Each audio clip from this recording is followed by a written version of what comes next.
میرے محترم بھائیوں، دوستوں، بہنوں، بچوں، بچیوں، عزیزوں، جو سن رہے ہیں اور جن تک میری بات پہنچے گی،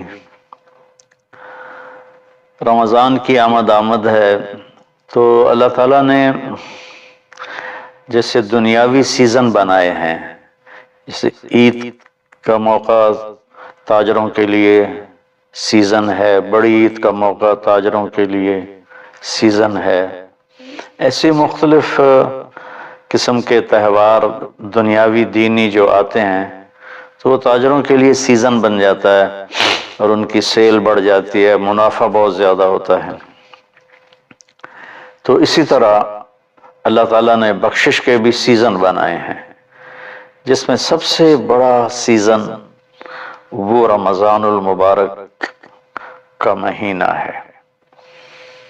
اللہ تعالیٰ نے اس میں روزے کو فرض کیا، یا ایھا الذین آمنوا، اے ایمان والو، کتب علیکم الصیام، تم پہ روزے فرض کیے گئے ہیں۔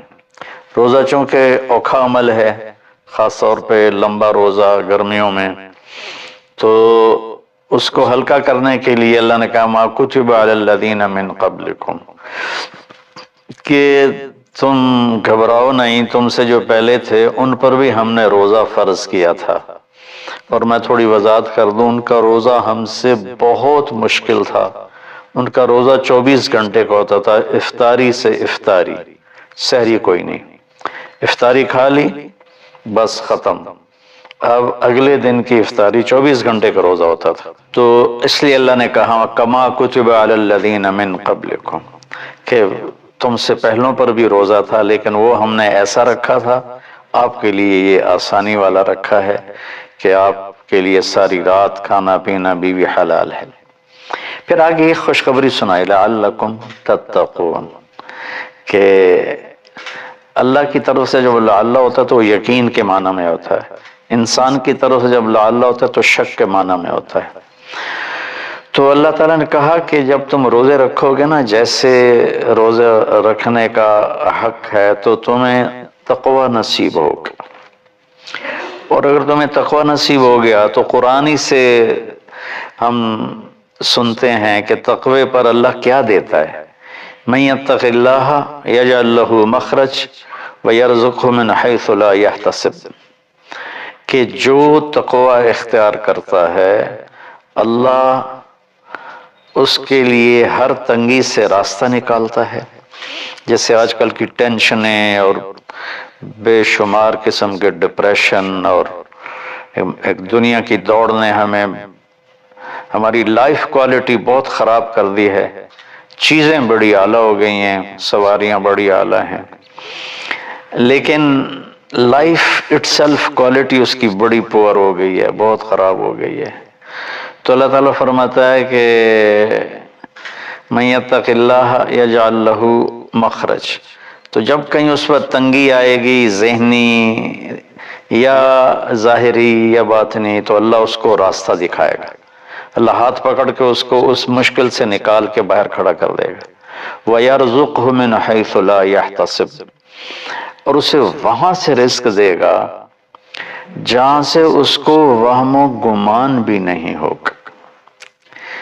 تو حضرت مقداد رضی اللہ تعالیٰ عنہ پیشاب کرنے بیٹھے، فاقے سے بے حال تھے، ایک چوہا اپنی بل سے نکلا اور 1 دینار اس نے باہر رکھا، پھر 2، پھر 3، پھر 4، یہاں تک کہ 19 دینار اس نے اپنی بل سے نکال کر ان کے سامنے رکھ دیے۔ وہ بڑے حیران پریشان ہوئے، یہ کیا ہوا؟ انہوں نے وہ استنجے سے فارغ ہو کر وہ اٹھائے اور اللہ کے نبی کے پاس لے کر آئے، یا رسول اللہ یہ میں پیشاب کرنے بیٹھا ہوں اور چوہے نے یہ 19 دینار میرے آگے رکھ دیے۔ تو آپ نے فرمایا رزق ساقہ اللہ علیک، یہ اللہ کی طرف سے تیرے لیے رزق کا سامان بنا ہے۔ پھر آپ نے یہ آیت پڑھی من یتق اللہ یجعل لہ مخرج ویرزقہ من حیث لا یحتسب، جو تقوی اختیار کرتا ہے اللہ ہر تنگی سے راستہ دکھاتا ہے اور وہاں سے رزق دیتا ہے جہاں سے وہم و گمان بھی نہ ہو۔ اور اللہ کے دینے کے تو بے شمار راستے ہیں، اللہ کے دینے کے لامحدود راستے ہیں۔ تو پیسہ نہیں ہوگا تو کام کیسے بنے گا، کاروبار نہیں چلے گا تو روٹی کہاں سے کھائیں گے، وہ اللہ نے اپنے ذمے لیا ہوا ہے، ہماری ذمہ ہے کہ ہم سبب اختیار کریں اور تقوی اختیار کریں، رزق اللہ وہاں سے دے گا جہاں سے وہم و گمان بھی نہیں۔ تو تقوی پر من یتق اللہ یجعل لہ من امرہ یسرا۔ پھر دوسری اللہ تعالیٰ خوشخبری یہ سناتے ہیں کہ جو تقوی اختیار کرتا ہے نا، اللہ اس کے کاموں کو آسان کر دیتا ہے۔ اوروں کے لیے وہی کام مشکلات میں گھرا ہوتا ہے، اور اس کے لیے مکھن سے بال کے نکلنے کی طرح اللہ اسے آسان فرما دیتا ہے۔ تیسرا تقوی کی جو فائدہ اللہ بتاتے ہیں، من یتق اللہ یکفر عنہ سیئاتہ ویعظم لہ اجرا۔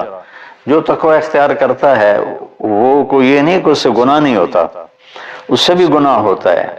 ہمارے ہاں یہ بڑا عجب تصور ہے کہ اگر کسی نے داڑھی رکھ لی، تبلیغ میں چلا گیا یا عالم بن گیا، بس اس سے تو کوئی گناہ ہونا ہی نہیں چاہیے، اور ہم جو مرضی کرتے پھریں، ہمیں تو کوئی پوچھ نہیں، ہم دنیا دار ہیں۔ تو یہ بڑی گمراہی ہے۔ سوائے نبیوں کے کوئی بشر خطا سے پاک نہیں ہے، چاہے وہ کتنا ہی بڑے مرتبے والا ہو۔ خطا ہر انسان کے ساتھ لگی ہوئی، بلکہ وہ انسان ہی نہیں جس سے خطا نہ ہوتی ہو۔ تو اللہ تعالیٰ کہتا ہے جو کفر عنہ سیئاتی، جو تقوی اختیار کرتے ہیں وہ اپنے گناہوں پہ نادم ہوتے ہیں، توبہ کرتے ہیں، تو اللہ تعالیٰ کہتا ہے ہم ان کے گناہوں کو مٹا دیتے ہیں۔ معاف کرنا نہیں کہا، یکفر مٹا دینا، ایسا مٹا دیتے ہیں جیسے زمیندار زمین میں بیج کو ڈالتا ہے اور وہ بیج میں اس کو زمین میں چھپاتا ہے، اور پھر وہ بیج فنا ہو جاتا ہے اور اس سے ایک نیا پودا نکل آتا ہے، ایک نئی جان نکل آتی ہے۔ ایسے اللہ تعالیٰ فرماتے ہیں، یہ نہیں کہا کہ یغفر لہو، اللہ تعالیٰ فرماتے ہیں یغفر کا مطلب ہوتا ہے چھپا دینا، اور یکفر کا مطلب ہوتا ہے صفائی کر دینا، مٹا دینا۔ اللہ ان کے گناہوں کو مٹا دیتا ہے کہ یہ جو کرامن کاتبین لکھ رہے ہیں نا، وہ ان کی کاپیوں سے بھی غائب کر دیتا ہے۔ تو اور دوسرا کام کیا کرتا ہے، وَيُعْظِمْ لَهُ أَجْرًا، اور اللہ تعالیٰ اس کا اجر عظیم کر دیتا ہے۔ جب اللہ عظیم کرے گا تو اس کی شان کیا ہوگی۔ تو رمضان اللہ تعالیٰ نے ہمیں ایسی بڑی محنت، ایسی بڑی دولت دی ہے اپنی آخرت کو بنانے کے لیے۔ اس میں جسمانی صحت بھی ہے اور اس میں روحانی صحت بھی ہے۔ اس میں جسمانی صحت بھی ملتی ہے اگر روزے کی کے مقصد کو سمجھ کے کھانا پینا رکھا جائے، اور روحانی صحت بھی ملتی ہے کہ جتنا جسم پہ فاقہ آتا ہے، نفس میں روشنی پیدا ہوتی ہے، دل روشن ہوتا ہے۔ امام غزالی رحمۃ اللہ علیہ کا فرمان ہے، جس دن بھی میرے اوپر فاقہ آیا، میرے اوپر علم کا نیا دروازہ کھلا۔ تو اللہ تعالیٰ نے اپنے کرم سے ہمیں یہ مہینہ دیا، شہر رمضان۔ شہر عربی میں مہینے کو کہتے ہیں، اور شہر کا اصل مطلب ہے شہرت۔ تو مہینے کو شہر مشہور اس لیے کہتے ہیں کہ ہر مہینہ اپنے آپ ہی اپنی شہرت بناتا ہے۔ بھئی ابھی رمضان آ رہا ہے، بھئی اب شوال آ گیا ہے، یا جنوری آ گیا ہے، فروری آ گیا ہے، اور اس کے ساتھ ہمارے بے شمار دنیاوی کام لگے ہوتے ہیں۔ بھئی جنوری میں یہ میٹنگ ہے، فروری میں یہ میٹنگ ہے، مارچ میں وہاں جانا ہے، اب اپریل میں ادھر آنا ہے۔ تو ہماری بہت ساری باؤنڈنگ ہوتی ہے مہینوں کے ٹائمنگ کے ساتھ، اس لیے یہ مشہور ہوتے ہیں۔ تو اس شہرت کی وجہ سے مہینے کو عربی میں شہر کہتے ہیں، مشہور شہر۔ تو اللہ تعالیٰ کہتے ہیں شہر رمضان۔ پھر اس میں ایک عجب بات بتائی، اس میں روزے کی فضیلت اس مہینے کی نہیں بتائی، اس میں قرآن کی فضیلت بتائی ہے۔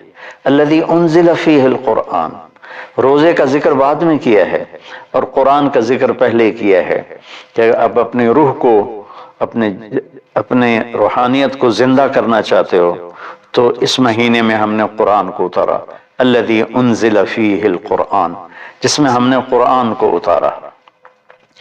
6 رمضان کو موسیٰ علیہ السلام پہ تورات اتری، اور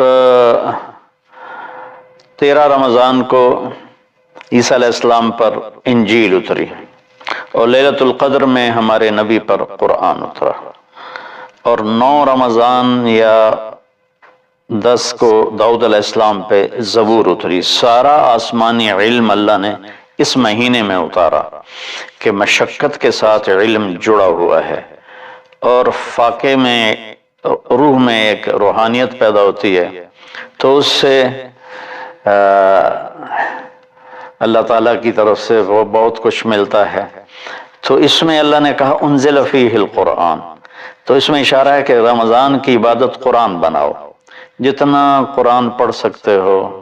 ہمارے ایک ساتھی ہیں مولوی ثناء اللہ، وہ سارا سال ہی 3 دن میں قرآن ختم کرتے ہیں، وہ کبھی کبھی ایک ہی دن میں سارا پڑھ لیتے ہیں، اور کبھی 2 دن میں پڑھتے ہیں، لیکن ان کا عام معمول ہے 3 دن میں قرآن ختم کرتے ہیں، سارا دن قرآن پڑھتے رہتے ہیں۔ بنگلہ دیش میں ہوتے ہیں، ہم رائمنڈ میں اکٹھے پڑھتے تھے۔ تو جتنا قرآن کے ساتھ ہمارا تعلق بڑھے گا، ہم قرآن کو پڑھیں گے، سمجھیں گے۔ ہم نے صرف قرآن کو ختم کے لیے رکھا ہے، جی مولوی صاحب آ جاؤ ختم پڑھ دو، انہوں نے چند آیات رٹی رٹائی ہوئی ہیں، وہ آیات پڑھ دیتے ہیں، ختم ہے۔ کوئی کہیں اور سے پڑھیں تو کہ تسی تو جی ختم ہی نہیں پڑھیا، او بھائی قرآن پڑھ کے سنا دیتا ہے، اور کی کرا؟ نہیں تسی ختم نہیں پڑھیا، چونکہ وہ آیات نہیں پڑھی جو ہمارے ان ان پڑھ مولویوں نے، مولوی تو ہوتے نہیں، وہ بس حافظ ہوتے ہیں اور دیہاتوں میں امام بن جاتے ہیں، تو انہوں نے وہ جو ایک رسم بنا دی ہے، تو قرآن رہ گیا ختم دلانے کے لیے، قرآن رہ گیا فال نکالنے کے لیے، اور قرآن رہ گیا ہے مردوں پر پڑھنے کے لیے۔ بچے جو لوگ مالدار ہیں، وہ تھوڑے دین کا بھی شوق ہے، وہ مدرسے کے بچوں کو ہائر کرتے ہیں اور باپ کی قبر پہ بٹھا دیتے ہیں، وہ قرآن پڑھتے رہتے ہیں، پتہ نہیں وہ پڑھتے بھی ہیں کہ نہیں پڑھتے۔ تو قرآن پڑھیں، قرآن کو سمجھیں، روزانہ 1 صفحہ ترجمے کا پڑھ لیں اور پورے قرآن کو اس طرح پڑھیں، آپ پر حقیقت کھل جائے گی کہ اللہ کیا کہہ رہا ہے، اور ممبر سے ہمارے خطیب حضرات کیا کہہ رہے ہیں، اللہ کس چیز کی دعوت دے رہا ہے، ہمارے خطیب کس چیز کی دعوت دے رہے ہیں، آپ پہ قرآن کھل جائے گا۔ آپ حدیث پاک کو پڑھیں، نبی پاک کی سیرت کو پڑھیں، خاص طور پر حدیث سے براہ راست استفادہ بھی بڑے اعلیٰ چیز ہے، لیکن جتنا سیرت سے میں اپنے ذاتی طور پر کہتا ہوں، جتنا میں نے سیرت سے سیکھا وہ کسی اور چیز سے نہیں سیکھا قرآن کے بعد۔ تو نبی پاک کی سیرت کو پڑھیں، قرآن کو پڑھیں، اپنے دنیاوی کام مختصر کر دیں، اپنے ملازموں کی ڈیوٹیاں بھی مختصر کر دیں، آپ کو اس کا اجر ملے گا، ان کے روزے رکھنے کا اجر ملے گا، اور ان کی تنخواہ بڑھا دیں، ان کی ڈبل تنخواہ کر دیں اس مہینے میں، تاکہ وہ کھلے ہو کر روزے رکھ سکیں، بچوں کو روزے رکھوا سکیں۔ ہم تو ایک افطاری پہ ہزاروں روپے اڑا دیں، اور ان کی پورے مہینے کی تنخواہ چند ہزار ہو، تو وہ کھل کے روزہ تو نہیں رکھ سکے گا۔ تو انزل فیہ القرآن، پھر آگے اللہ نے کہا ھدی للناس، سبحان اللہ، یہ پوری دنیا کے انسانوں کے لیے ہدایت ہے۔ زمین پہ جو راستے ہیں نا، ان کے نشان ہوتے ہیں، ہم ان کو فالو کرتے ہوئے، جیسے آج میں اپنے گاؤں سے چلا تو سڑک کو فالو کرتے ہوئے میں فیصل آباد پہنچ گیا، اب اسی کو فالو کرتے ہوئے پھر گاؤں پہنچ جاؤں گا۔ ساری دنیا میں سفر کے جو ہمارے دنیا کے سفر ہیں، اس کی نشانیاں مقرر ہیں، ہمیں ڈھونڈنا نہیں پڑتا اور چلتے رہتے۔ لیکن جو ہماری آخرت کا سفر ہے، اس کی نشانیاں ڈھونڈنی پڑتی ہیں، وہ امتحان ہے، اس کو اللہ تعالیٰ نے اپنے پاس ہی رکھا ہے اور قرآن میں چھپا دیا ہے کہ اب قرآن پڑھو۔ ہدن، قرآن عربوں پہ اترا تھا، تو ہدا کسے کہتے ہیں؟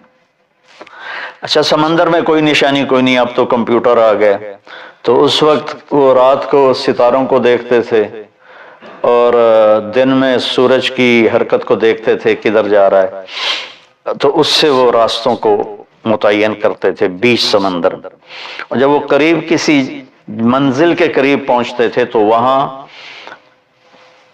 پانی کے اندر سے پہاڑ کی چوٹی نکلی ہوتی تھی، اور اس کا پتھر کچھ ایسا ہوتا تھا کہ وہ دھوپ میں چمکتا تھا، رات کو چاند کی چاندنی میں چمکتا تھا۔ اس پتھر کو عرب ہدا کہتے تھے، ہدا، سبحان اللہ۔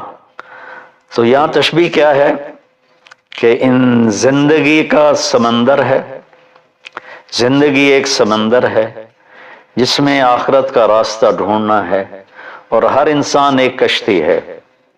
اس کشتی کو اس نشان تک پہنچنا ہے جہاں سے راستہ ملتا ہے، جس کو خدا کہتے ہیں۔ تو انسانی زندگی کے سمندر میں انسانوں کی چلتی ہوئی کشتیاں وہ جب اس پہاڑی نشان کو ڈھونڈ لیتی ہیں تو انہیں پھر ساحل پہ پہنچنا آسان ہو جاتا ہے۔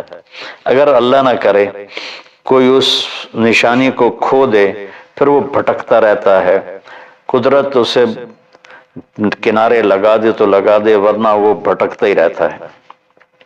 تو یہ ہدی للناس ہے قرآن، کہ یہ وہ روشن پہاڑ کی چوٹی ہے جس سے تمہیں راستہ ملے گا۔ اب اس کو تھوڑا پیچھے سے ہم لیں، سورۃ فاتحہ سے ہم نے اللہ سے کہا اہدنا الصراط المستقیم، یا اللہ ہمیں ہدایت عطا فرما سیدھے راستے کی، یعنی وہ چٹان عطا فرما، اس چٹان تک پہنچا جو ہمیں سیدھے راستے تک پہنچائے، جس پر تیرے نیک لوگ چلے، جن پر تیرا انعام ہوا، اور ان لوگوں کے راستے سے بچا جن پر تیرا غضب ہوا اور ناراضگی ہوئی۔ تو جب ہم نے یہ دعا مانگی اللہ سے تو اللہ نے ہماری دعا کو قبول کیا، اور قرآن اتار کر کہا الف لام میم ذالک الکتاب لا ریب فیہ ھدی للمتقین، یہ کتاب ہے جو ہر قسم کے شک و شبہ سے بالا تر ہے، اور یہ متقین کے لیے ہدایت ہے۔ یہاں کا ھدی للناس ساری دنیا کے انسانوں کے لیے ہدایت ہے، یعنی اگر ڈھونڈنا چاہو اس چٹان کو جو تمہیں منزل تک پہنچائے، اس خوبصورت چیز کو جو تمہیں اللہ تک پہنچائے، تو وہ قرآن ہے، ذالک الکتاب لا ریب فیہ۔ اور خاص طور پر جو تقوی اختیار کرے گا اسے اس قرآن سے راستہ ملے گا، وہ اس کو پہچان کر چلتے چلتے چلتے چلتے اللہ اس کے رسول کے دربار میں کامیابی سے پہنچ جائے گا۔ تو ہمارے بر صغیر میں قرآن کے ساتھ اٹیچمنٹ کوئی نہیں۔ یہ مختلف بزرگوں کی کتابیں لکھی پڑھی ہیں، ان کی سیرت، لکھنے والا کون ہے، اس میں جو واقعہ ہے وہ کہاں سے نقل کیا ہے، اس کی کوئی سند نہیں۔ ایک بزرگ تھے، وہ 25 سال جنگلوں میں خاک چھانتے رہے، سرے سے شریعت نبوی کے خلاف واقعہ ہے کہ میرے نبی نے رہبانیت نہیں سکھائی، اور ان کی شان بیان کرنے میں یہ واقعہ میں نے بھی پڑھا کہ 25 سال جنگلوں کی خاک چھانی، شہر میں ہی نہیں گئے، تو یہ تو عیسائی راہبوں سے بھی بڑھ گئے۔ لا رہبانیت فی الاسلام، اسلام میں کوئی رہبانیت نہیں۔